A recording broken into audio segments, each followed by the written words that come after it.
Okay, let's talk about building a sentence. Which of the following is a complete sentence? Since she left her house to visit her brother, Harriet walks, Joe ran down the street and he yelled at his friend, or forgetting coins in his pocket. Okay, if you chose number 2, Harriet walks, you are correct. So why is this the only correct answer? Let's see. First of all, a few of these phrases were fragments. Since she left her house to visit her brother. What's wrong here? Well, it's a dependent clause. Including this word since at the beginning makes it dependent on what would come after a comma that should be here right after brother. So there should be an addition to this sentence. Another way to correct it would be to remove the word since. If we take that word out, then we have she left her house to visit her brother, which gives us that independent clause. Now our second fragment, forgetting coins in his pocket. What's missing here? That's right. This is only a predicate. It does not have a subject. So forgetting coins.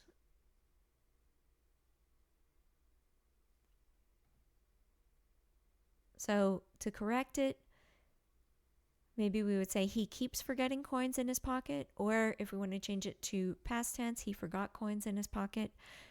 Those would both work. So we need to rewrite the sentence to give it a subject.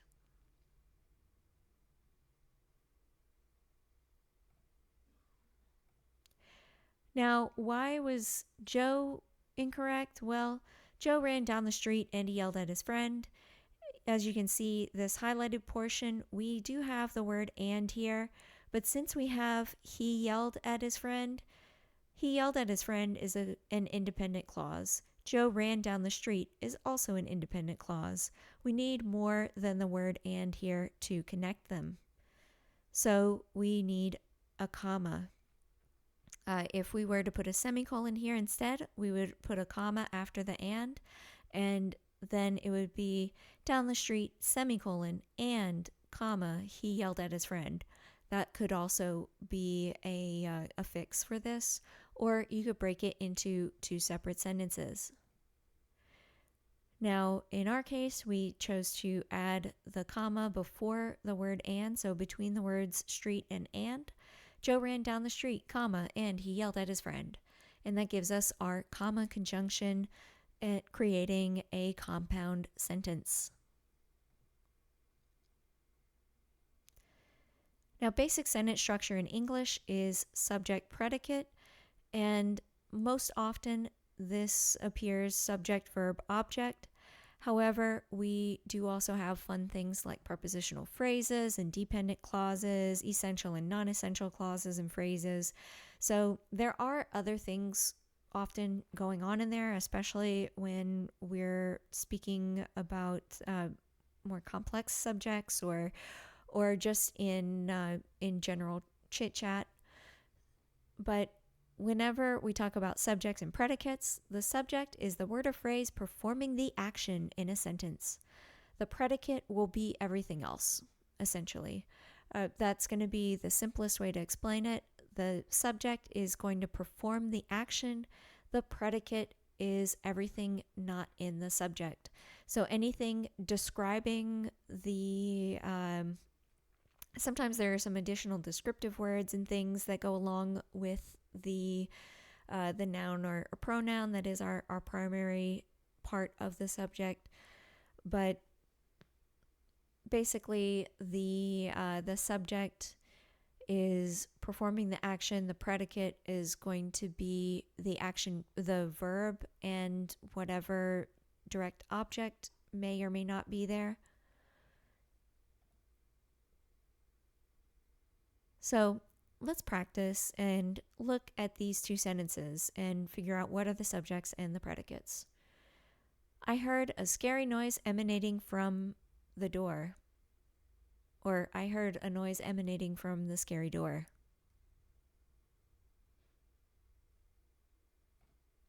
If you said the subject is I, then you are correct. So I is our subject, and then the predicate is everything else. Heard a noise emanating from the scary door. Now, why is from the scary door in there? Well, where was the noise emanating? It was from there. So I is the subject because the I am doing the hearing.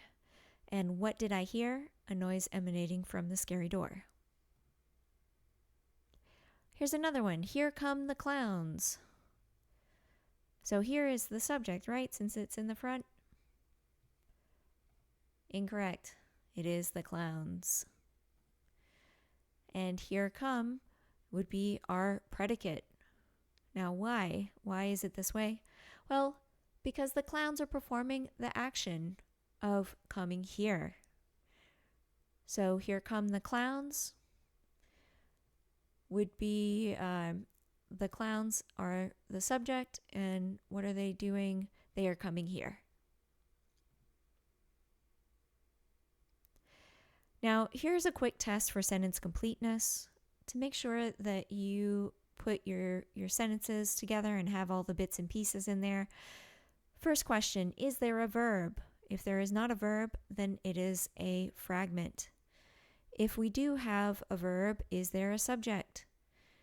And if we do not have a subject, it is a fragment. Is the word group merely a subordinate clause or phrase? So that dependent or subordinate clause, if it is, then it is a fragment. And finally, if it checks off all these boxes, then it is a sentence.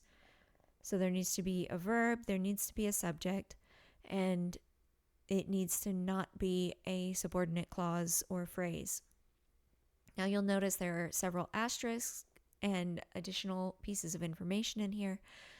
And the first one talks about verbals. The second one, though, it will be a little more important. So the subject of a sentence may be an understood you. So when does that happen? When we have those declarative sentences whenever you're telling someone to do something. So if you tell someone stop or go, there is an understood you before that verb, which makes it a complete sentence. Run-on sentences. So does the sentence contain two independent clauses, word groups that can be punctuated as sentences? Well, if it doesn't, then you don't really have a problem for potential run-on sentences. So it could be that you have a dependent or subordinate clause combined with an independent clause, and that could be a sentence as is. Let's say you do have two independent clauses. Next question, are the clauses joined with a comma and a coordinating conjunction? What are our coordinating conjunctions? And, but, or, nor, for, so, or yet? Well, if it has a comma and one of those words, then it is a compound sentence and we're good. And then finally, are the clauses joined with a semicolon or a colon or a dash? If they are joined appropriately with that kind of punctuation, then there isn't a problem.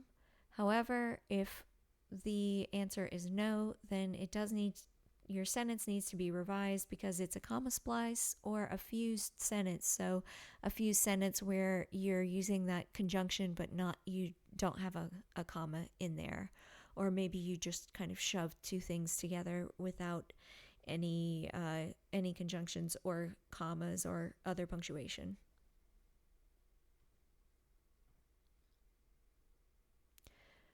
All right, mission accomplished. We have completed reviewing those types of sentences, how to build sentences. Now let's improve our sentence structure. active voice sentence structure. Now, what is active voice? Well, it is not the voice of actors. It is when the subject acts upon a noun or pronoun in the predicate. For example, the dog ate the cake. The dog would be the subject. What did the dog do? Well, it ate something. And ate is a past tense action verb. Now, it isn't required for active voice for this to be an action verb, but action verbs do tend to give us more information than defaulting to a state of being verb. So anyway, in this case, the dog is acting upon the cake. So what did it do to the cake? It ate it. Ate is our past tense action verb, and then cake is our direct object.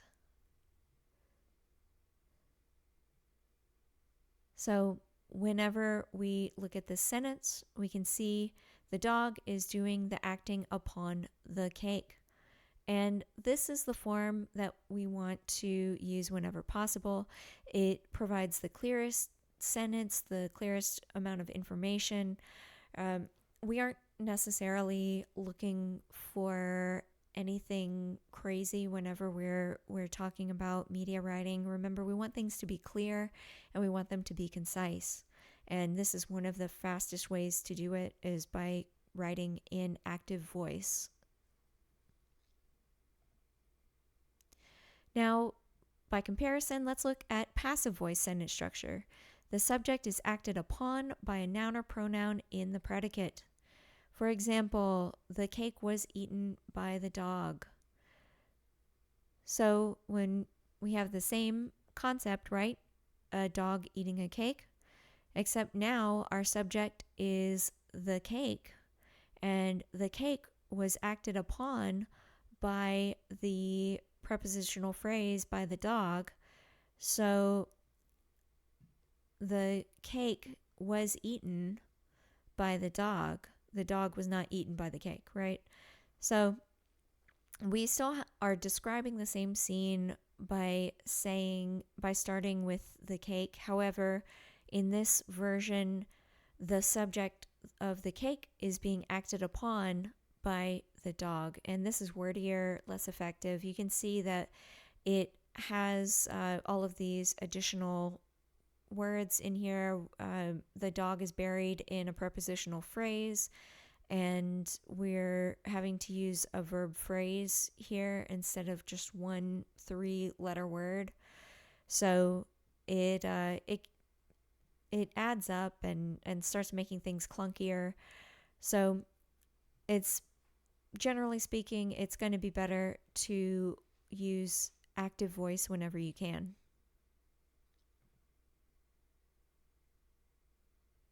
So in review, what changed between passive and active voice? That's right. If you said that the subject does the acting in active voice, then you are correct.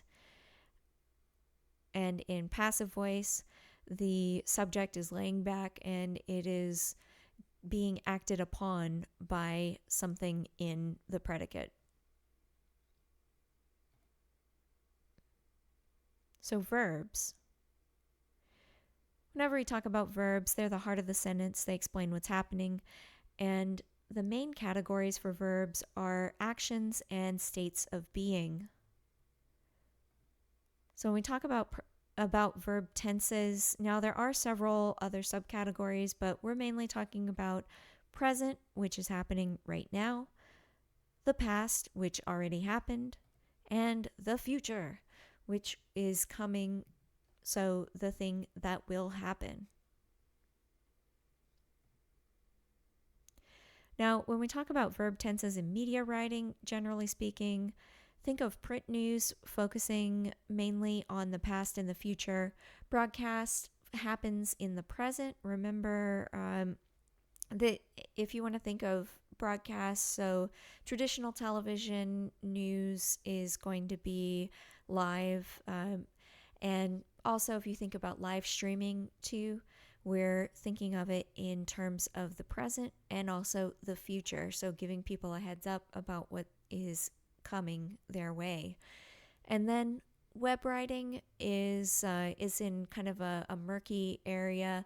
It uses a little bit of everything, but generally speaking, when we're looking at web writing forms, longer forms like blogs or articles, or even sometimes podcasts will be a little more past oriented, and short form media like social media will be more present future oriented. Now, here are some examples where you can see how like past future and present future might go together. This first one, they're both talking about dog parks, but when we use the past future version, so this means we're using a combination of focusing with past tense verbs and past tense concepts in here. The Acadiana Trails Dog Park has been completed. So has been completed, it happened in the past. And a sign up sheet has been posted on the Acadiana Trails website. It's in the past. Based on the current numbers, Acadiana Trails workers said, so during an interview, it was in the past. It isn't happening right now. Opening day will be crowded. So opening day is coming up, therefore it is in the future.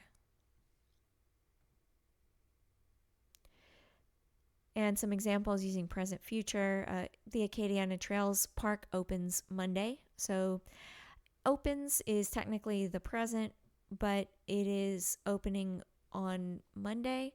So that is a time that is coming up. So I kind of put present future, even though the sentence itself is technically in the present.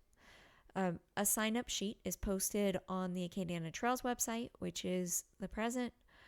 And based on current numbers, Acadiana workers say, so in the present, opening day will be crowded, future.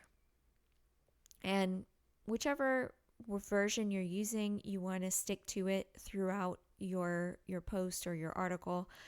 And that way it gets a little dizzying for your reader whenever you mix forms too often. Now, an alternative version, dog park enthusiasts may sign up for the new Acadiana Trails Dog Park. So this is something where you're telling people what they can do and focusing on the dog park sign up, because the park will open Monday, the future. So kind of revising the concept to improve it with our whichever form we're using, past future or present future.